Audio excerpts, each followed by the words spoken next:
Magandang umaga, ngayon po ay araw ng Biyernes, July 19, 2024. Update po muli sa lagay ng panahon. Ayon po sa Pag-asa, patuloy pa rin na nagpapaulan ngayon sa iba't ibang bahagi ng ating bansa ang isang low pressure area na nasa loob ng Philippine Area of Responsibility. Ngunit kumikilos na ito papalayo ng ating Philippine landmass. Patuloy pa rin naman na nakakaapekto ngayon ang southwest monsoon kung saan pinalakasin po na nasabing sama ng panahon sa Southern Luzon, Visayas at Mindanao, kung saan nagdadala din po ng mga pag-ulan sa mga nabanggit na lugar. Samantala, isang low pressure area rin po nasa labas ng Philippine Area of Responsibility.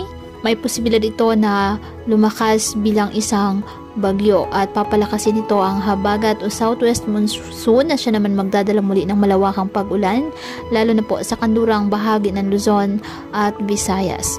Patuloy pa rin po na maging alerto sa banta ng mga pagbaha at pagguho ng lupa, bunsod pa rin po ng nagpapatuloy na masamang panahon sa ating bansa. Ngayong araw, ang Mimaropa, Western Visayas at Batangas, asahan po ang mga pag-ulan, malawakang mga pag-ulan at thunderstorms na dulot ng low pressure area. Apektado rin po ng trough na nasabing LPA ang Metro Manila, Central Luzon, Bicol Region at nalalabing bahagi ng Calabarzon. Ang Mindanao at nalalabing bahagi ng Visayas, apektado po ng habagat. Asahan naman ang mga localized thunderstorms sa nalalabing bahagi ng Luzon.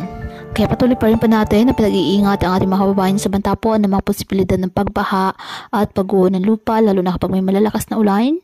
At ugaliin po na magdala palagi ng payong o kahit anong panangga sa ulan sa tuwing lalabas po ng ating mga tahanan. At yan po muna ang update sa lagay ng panahon ngayong araw. Muli, patuloy po tayo na mag-ingat at palaging tandaan, God loves you. Stay safe and God bless.